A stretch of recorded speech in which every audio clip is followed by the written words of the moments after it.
Hi, this is Dr. Beth Fisher with Unhoused USA News. My guest today is Mr. Chad Dahl. He is a friend, but more importantly, he is an expert on poverty and education. We need to really put our ears and our eyes on this interview because it's a foundation base for understanding homelessness. Chad, thank you so much. How are you today? I'm great. Thank you for having me. I appreciate the invitation. Perfect. Chad is the owner of Poverty Informed Practice, where he goes throughout the nation and maybe the world, where he goes and he makes the connections and helps folks understand more about the issues with poverty and education. Most recently, he does small workshops, as in La Crosse, where he's from, and big places like Dallas Public Schools, which is awesome to know that that kind of impact was made up for so many children. Thank you, Chad. Let's just go right on into these questions, shall we? You bet. Thank you. Would you share with the listeners a bit of your background that sparked your interest in the intersection of poverty and education? Yeah, so I'd say it's a combination of the personal and professional for me. So I'm a lifelong educator. Worked as a K-12 teacher, as a community college instructor and administrator, and then kind of back to the K-12 space, and always saw the limiting factor of being low income or being in poverty for our students, and have been kind of obsessive about trying to find ways to do better for those folks. And then I always share on a personal level. I just told you I was a poor kid. I grew up without much of anything. And poverty is a complex issue. So my story is my story and not anyone else's. But I think it gave me, two things. One, a real sense that we need to do better. And then I think, and also maybe a way into seeing, like, if this is how this affected my story, how does that relate to others? And I've been really gratified that, as you mentioned, over the last several years, speaking and training on the topic, that my experience is a fairly common experience, and the things that I've learned seem to be meaningful to others. But I do think we lose too much potential to poverty, and so it's been my obsession to see if we can let people bring their light out. Thank you. What are some of the key ways that poverty can impact a student's educational outcomes and opportunities? Yeah, that's a wonderful question. Some of it's pretty obvious, right? If you when we talk about equity work, and I always think of this as a form of equity work, where we start matters. And being born into poverty puts you behind others around you. So your geography determines a lot of your outcomes, unfortunately. So do you have access to all the way back to great prenatal care? Do you have early educational opportunities? Are you in a stable situation? Are folks who are in poverty or struggling with finding shelter can often be very transient, mobile, and that I'm starting over all the time. So what we find is that young people and adults, actually, I just start from behind. I'm starting that 100-meter dash 10 meters short of everyone else. And that has a compounding effect over time, because I think the danger is we don't always recognize those structural barriers. And so we start to make assumptions about individuals. We'll talk more about it in a second, but that idea that poverty is so often treated as an individual problem, when in reality it's a systemic issue. Thank you. What are the most significant barriers that students from low-income backgrounds face when trying to access quality education? Yeah, I think about that on two fronts. I often think about things on two fronts. One is just simply from a basic needs standpoint. If you've ever tried to do anything when your stomach is empty, it is mood altering. It affects your ability to pay attention.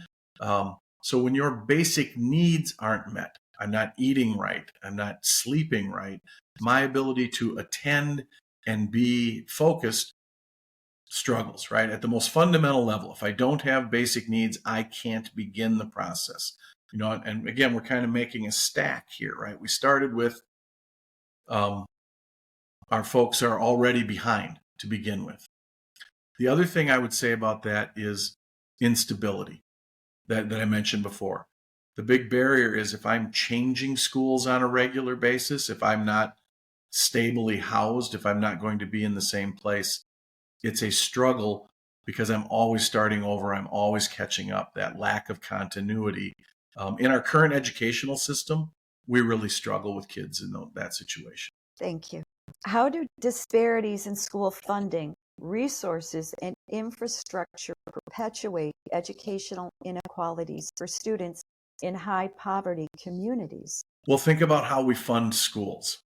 We tend to fund schools. I live in Wisconsin, and it's a pretty common model in the rest of the country on property taxes. So we have a built-in disparity from the beginning. If I live in a wealthy community, right, that the property values are higher, I'm able to tax and fund more. So if you look across our country at what a school in a low-income neighborhood looks like versus in a wealthy suburban community, it's staggering, right? And we think about, I want us to keep thinking about this idea of a multiplier factor, right? If I'm already starting from behind, I struggle with instability, and now the resources that I'm allowed to access are lesser. We just keep multiplying those struggles. It's an old book at this point, but I'm an old person. If people haven't read Savage Inequalities by Jonathan Kozol, it's such, I see your head nodding, right? It's such a good indicator of we have kids, we have people living in literally two different worlds. And so to expect the same outcomes is just not realistic. In what ways do factors like food insecurities, housing instability, and lack of access to health care influence a student's ability to engage and succeed in the classroom? If we can just focus on that in the classroom and from lesson planning to curriculum modifications, if you could just focus on that for a moment, Chad. Thank you. So, think about in our education system, what's required to succeed within it, right? So we start on these assumptions of folks who can focus, who can put, a series of things that we learn together. So when we're dealing with folks who are facing all the issues you listed in that question, right? That idea of my food, my access to food is not secure. I might have a housing issue. I might have unresolved health issues. I start to fall outside the norms of our educational practice. It's an interesting question about the medical side. So if I have attention deficit issues, as an example, now a child in a middle-class home gets those addressed, right? Diagnosed, addressed, because I'm probably in a more stable healthcare situation. I'm in a more stable educational situation. The child who doesn't have access to those things doesn't necessarily get them addressed. So bringing it back to what you said, in a classroom, what does that look like? I'm a teacher with 20, 25 students trying to meet each of their needs. The student from poverty without access to those resources has a much harder time accessing and succeeding in my traditional structure, right? I have these expectations that I bring in. One of the themes I talk about is this idea we design things by nature on a bell curve, right? We do things to the center. The kids we're talking about, the folks experiencing poverty, are living on the edges of that bell curve. And so they are, it's not an exaggeration to say they are trying to access a system which is not designed for them in the situation that they live in. What innovative approaches are you seeing from schools and districts to better support the academic and holistic needs of students experiencing poverty? Yeah, so probably the most promising thing I've seen is the community schools movement, for lack of a better word. So I know I was actually just able to attend the National Community Schools Conference. And the idea of a community school is acknowledging that we serve the whole child, right? That students don't, some of the things we've already talked about, they don't show up magically ready to learn in the way that you want them to be ready to learn. So community schools bring resources to the school as a hub, right? So if there's, you mentioned medical issues, there are schools with clinics inside them where families can access right there. There are schools that have adult ed programs in so that we're addressing two generations at once, right? Every time I see a two-generation strategy, I see hope. How do we help? Because I can't just help a child and then send them back home to a family that's struggling, right? We also know that even in a great school, schools have access to children about 25% of their waking hours. The community schools movement tries to extend that day. What are other things? Are there out of school time programs that we can do for kids and families? So I think the most innovative, best work I've seen has been in officially in a community school or in schools on that model where they try to address well beyond the academic needs. It's not that a child can't understand content. It's that they don't have the preconditions, right? I'm struggling with where I'm going to eat. I'm struggling with instability at home. So the districts that are saying, we're going to address all that. And that's a brave choice by educational institutions, right? That's a shift in our thinking because historically we want to say, listen, we're just about teaching and learning.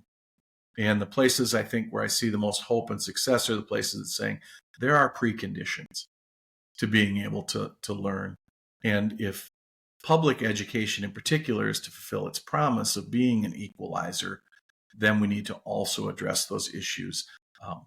And I think probably the most enlightened places I've seen understand that a child alone is never alone.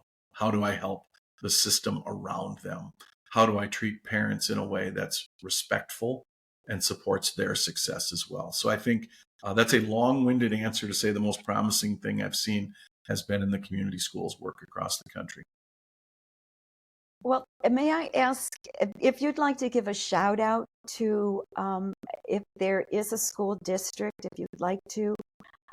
The reason I say that is I grew up in Flint, Michigan, and there was community schools all through the district, and they still reach out. And as a teacher in Flint, we had clinics, we had dental, we would bring our children in. I vision everything from the Hurley Hospital system. And Genesee County and City of Flint medical systems, we thank them all. But if you'd just like to give a shout out to one or two, that would be wonderful. Yeah, so at the risk of leaving out wonderful work, I've had some connections with folks in Hillsborough County in Florida, the Tampa Bay area. Amazing work going on down there. And then really the San Diego in particular, but the state of California has gone in wholeheartedly into the community school movement. And I think it's just amazing work that we're learning from here in my little corner of the Midwest. Sounds wonderful. Thank you, Hillsborough County, Tampa schools, just wonderful. Let's see if you can get into Pinellas County.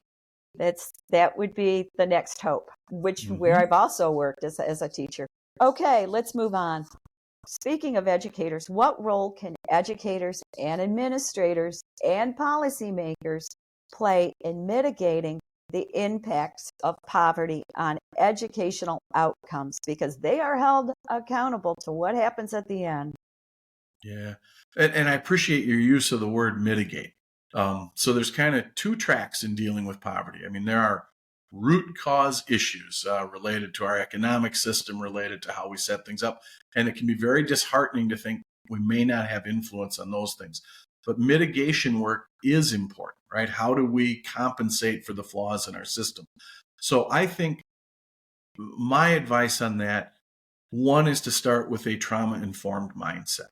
That kind of fundamental trauma-informed care question of shifting from what's wrong with you to what happened to you, to understand that people's circumstances shape their worldview And so I'll back up a little bit. Again, it's that fundamental shift from poverty as an individual issue to poverty as a systemic issue, right? Poverty as a circumstance, not poverty as a character flaw. So the behaviors that you see from the students that you serve are to be expected, are to be, which removes judgment from the equation, right? That whole notion of coming back again, what do you need in your situation, in your circumstance to succeed in this environment? And I think on a much more practical level, so I always say, I talk a lot about what I call poverty informed practice. And there's three pieces to it, right? So a poverty informed school is going to worry about basic needs. How do I meet the basic needs for students? Food, shelter, clothing, how do I help them lift that floor up? Because without those things, it's hard to even get started. Next is a sense of belonging. Living in poverty is living outside the norms of our society, right? We're all supposed to be something else. Poverty is a thing we talk about in one way, how I used to be poor and how that was bad. But if we talk about, so we have to double down on, I always say the unspoken question for students is, do people like me succeed here? How do we answer that in the affirmative? And strongly in the affirmative. By the way, that's good practice across a number of things, right? If you're a student from any sort of marginalized group, I need evidence that people like me belong here and succeed here. So how do we, sending those messages? I think there's lots of ways. One of the ways administrators can help with that is thinking about who they hire. Can I hire people that have shared lived experience with the people I'm trying to reach out to? Now, that's not always easy, but it's certainly the right thing to do. So basic needs, sense of belonging, and then I always think the third leg in that stool, or the third side of the triangle, is the idea of accelerating success and supporting people just in time. I know that's two ideas, but I cheat and make them one. The idea that when you're in poverty, the longer things take, the more risk there is. So can I move people to places of stability quickly? And can I figure out how to give them help right when they need it? I'll just give you a quick example. So in the city I live in, there's a growing population of, so I think we're using the term unsheltered now. So, but folks we would have said homeless not too long ago. And so I have done, on a personal level, some outreach to those folks because I didn't like how my community was reacting. And there's no heroic Chad story in here, but the point of the story is when I met with one young man and gave him some things to kind of help him get through his day, and I asked him what else he needed, right? An advocate had told me, ask what else they need and what you can help with. He told me he needed a bike lock to protect his bicycle. I'm also a bicycle person. I thought, oh, that's cool. I'm going to do that. And 3 days later, I went to my local bike shop, bought a great bike lock, went down and found my friend where he was sleeping and said, hey, good to see you. I've got your bike lock. And he told me the bike had been stolen 2 days prior because his timeline was not my timeline. I mean, if there's a lesson for schools in there, he didn't need me to get the perfect kryptonite high-end bike lock 3 days from now. He needed a functional bike lock the day he asked me for it. So we have to support people in the way that they need at the moment that they need it, right? And the places that think about basic needs, sense of belonging, and supporting people at the moment that they need it, I think that's sort of the formula for mitigation and some success. Thank you.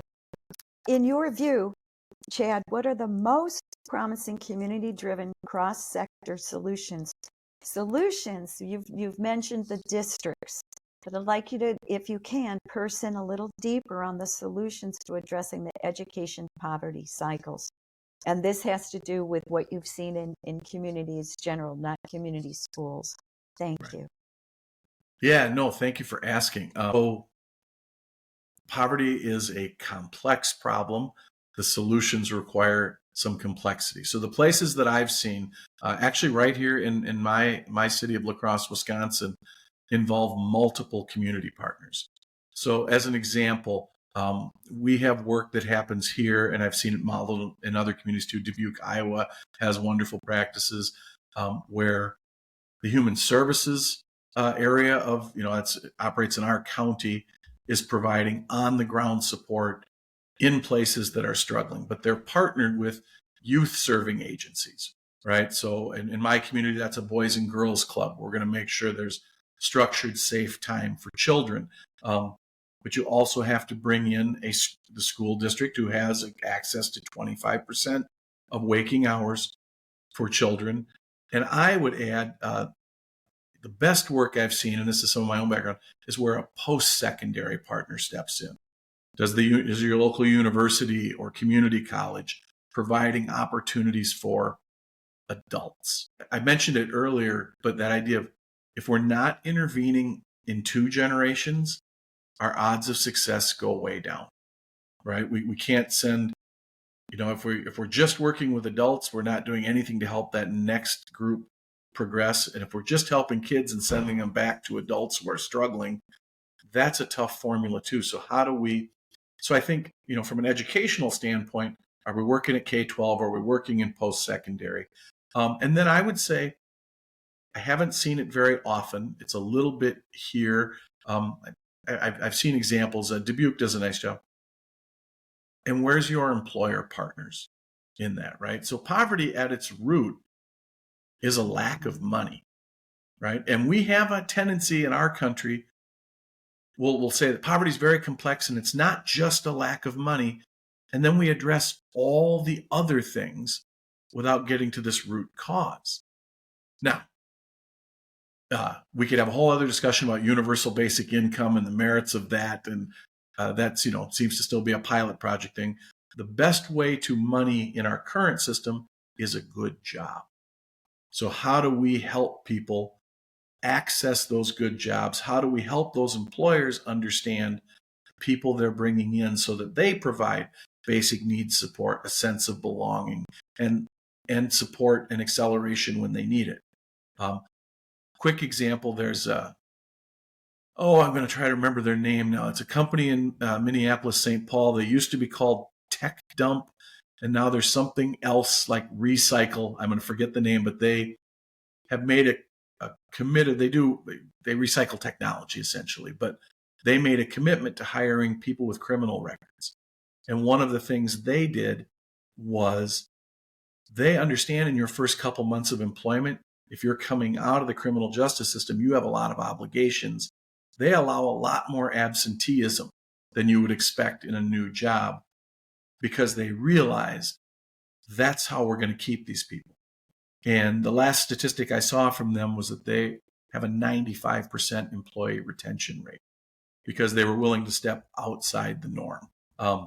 So I think I think it has to be a very holistic solution. So those of us doing this poverty work can never think we are the reason it's going to get solved.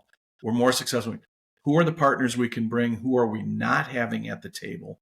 And then maybe I'll get off my soapbox a little bit, but remembering, and do you have the voice of the people you're serving? I'm real fond of that expression. Those closest to the problem are closest to knowing the solutions. They're usually just furthest from power to implement the power and resources. So I think when I see really good work, sometimes our community action agencies are great at making sure the voice of people in poverty are included in those discussions. Thank you. How can we shift societal perceptions and stereotypes about the relationship between poverty and academic achievement? Proximity matters. Like if you don't know anyone who's living different than you've lived, it's going to be hard for you to understand that. And we talked earlier in the interview about the idea that schools are stratified by neighborhoods already, right? So we tend to be, unless there's some real intention to it, we're going to live in neighborhoods of people who kind of look and live like us. We're going to send our kids to schools full of kids that look and live like them. So we have to make an effort, whether it's there or in our lives, to interact, to understand the stories of others. And I'll give you kind of a practical example. A gentleman, and I know you've been to where I live, but I don't know if you ever crossed paths with a guy named Dr. Tom Thibodeau, who works at Viterbo University in my city. Mm-hmm. Tom challenged me years ago. So we have places in our community that serve meals to folks who are unsheltered. And he said, yep, you're going to go to Place of Grace, Chad. I said, I'd love to do it. He said, yeah, but you don't get to volunteer. You're going to go and have a meal. And the difference between standing behind a counter and feeding someone as an act of charity and sitting at a table having a meal as two human beings is a huge difference. We have to recognize the humanity of people in poverty, because then again, we have that shift. They no longer believe you're in poverty because you did something wrong. I think that, there are circumstances that put you here. There are systemic issues. So I think it's, one, there's people like me running around the country training on these concepts, right? I'm going to remind you, poverty is a circumstance, not a character flaw. And I'll say it over and over again, but much more powerful is, can you personally, can the people in those institutions build genuine connections to people who are living lives different than them? Yes, yes. And can you say that with conviction, and you can say that with experience that is more than one day? Yes, yeah. Go I'm ahead. very fond of the saying, charity will never be the substitute for justice, right? And so, yeah, I'm sorry to interrupt that idea that, yeah, I'm going to go volunteer for a day in a low income situation is not the same as I'm going to get to know people. I'm going to respect them. I think one of the things I'll share personally, so I told you I grew up in poverty. I was in poverty really till my late 20s. It's also incumbent on those of us who have had the good fortune to get into a more stable place to talk about that. And to talk about, I always tell the story. So we had food stamps when I was a kid. My mother, on her deathbed, wouldn't admit that we had food stamps because there's so much stigma around those things. I'm on the other side now. I mean, I love my mom, and we can disagree about it even now that she's gone. I want to make the case that it worked, right? And that there's no shame around that. We were a young family without resources, and we were struggling. We got help. Help and weakness are not the same thing. But yes, what you said, the difference between I'm going on a mission trip for a couple of days versus I'm truly invested and know these people in my community is a powerful difference. And when you say that, I think of all my students, no matter where they were, from Pinellas County to Wisconsin farmlands to my Flint, Michigan. Yes, that's exactly it. To have educators, systems, community schools care about those that they serve. Okay, one more question, and then we're going to go right into talking about your wonderful book. Last question. If you could implement one transformative change to the educational system, you could wave that magic wand to better serve students in poverty, what would it be and why? Yeah, I thought a lot about this one. I'd fund our schools differently, right? So that original notion we talked about of we're going to fund it based on the value of the property in the area that you're in just sets us up for failure. So poor neighborhoods with poor kids are going to have poor schools, no matter how wonderful the people are that work there. And I've met wonderful people working in low-income schools, but they don't have resources. So I think if we had another funding mechanism, some sort of universal value tax or a sales tax that would lift the floor up so that, I'll stick on that theme. The other thing I do is if I had my whole life to do over, we put every resource I had into Birth to 3 so that people would have a more level playing field to start from. But if we think as educators who get people a little later in, how can we create some equality of opportunity in our schools? When I go around and see a wealthy suburban high school that looks nicer than any college campus I ever attended versus not just, people have the cliches, not just an inner city school, but come on out to the little rural places where I grew up and watch them trying to struggle by. And the property tax puts them in battle with the agricultural base that supports them.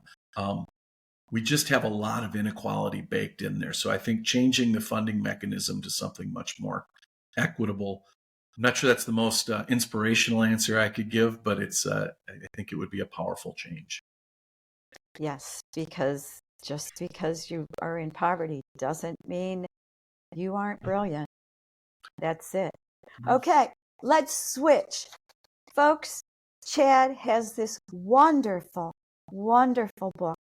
And it needs to be in the hands of just more than educators, because it's a fundamental book on how you can look at poverty in education, but also how you can look at poverty across the settings. So to you, board of directors, executive directors of nonprofits, this is important for you to understand. And I would want you to listen to Chad and then go out and buy a book for every single employee you have, then bring Chad in and let them just learn and grow. That's how I feel about your book. If folks, you can look at the review on Chad's book on Amazon. It's a wonderful book. It is so easy to read. It is not the high technical research base, although there's research in there. It's a wonderful book. Chad, it's all to you. Please tell us about your book, Poverty and Informed Practice in Education. Thank you. Yeah, so this spring I was able to release a book which was started really as a series of internet articles.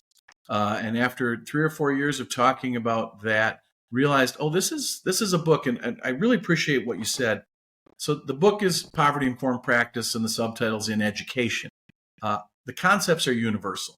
That idea of meeting basic needs, creating a sense of belonging, helping people succeed more quickly, have applications across the board. And I've certainly worked with a number of agencies outside of education. My hope is the book is really about moving past awareness to action. That being aware of poverty as an issue is wonderful.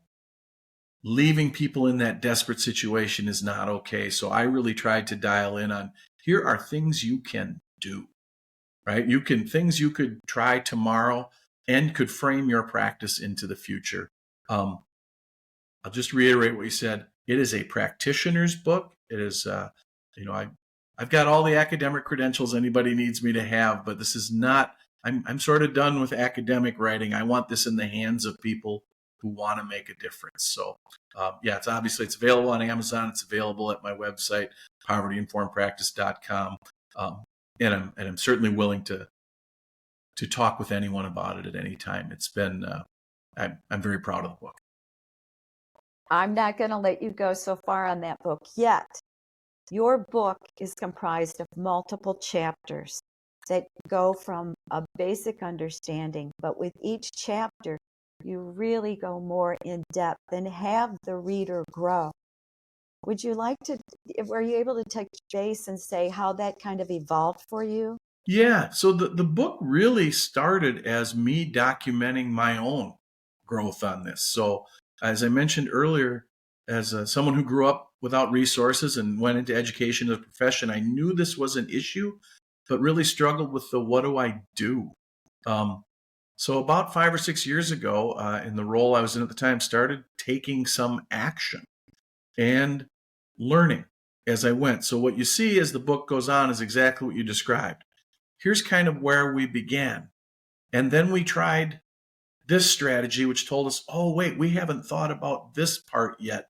And I think kind of pairs, any of us that do this work, you're going to also be going through a personal evolution, right? That idea of, oh, I'm changing myself as I'm trying to change this circumstance. But yes, I would hope by the time you worked from the front to the back, you'd go, oh, I know more. And now I know that to know is not enough. I have to do something. And I think glad to work with folks across the country it's really a privilege. I get to hear all of the amazing things people are doing. And I believe in the power of conversation. I think this is a national conversation. It is not okay. We lose too much talent to poverty. So how do we keep them in that fight? Yes, yes. Chad, is there any other comments, any other shout outs that you would like to give? Please, thanks. Please go ahead and share one last time before we close. Oh, there's too many folks. I'll thank you for one. You've been a wonderful advocate for the work that we're doing. And I guess what I would say is this is my invitation to anyone who's interested in this work. I often tell people my politics aren't hard to figure out. They're also irrelevant, right? There are many, many reasons to unleash all the potential trapped in poverty. You said it earlier. There are brilliant people, right? The cure to cancer is probably trapped somewhere in poverty. So this is my invitation to anyone who's doing the work at any level to reach out and engage because it's going to take all of us. Yes, yes. Reach out, even if you just begin reaching out to one person to know them. That's the start. Chad, I just want to thank you. Thank you because you just shared your knowledge with us and with the viewers and the folks watching just for the first or second time to understand why we start with poverty when we look at issues of homelessness. This is the base of the knowledge. Folks, thank you very much. This is the end of our program. We want to thank you. We appreciate you. Come on back for your next one and next knowledge and understanding on the issues of homelessness. This is Dr. Beth Fisher for Unhoused USA News, thanking you. Bye for now.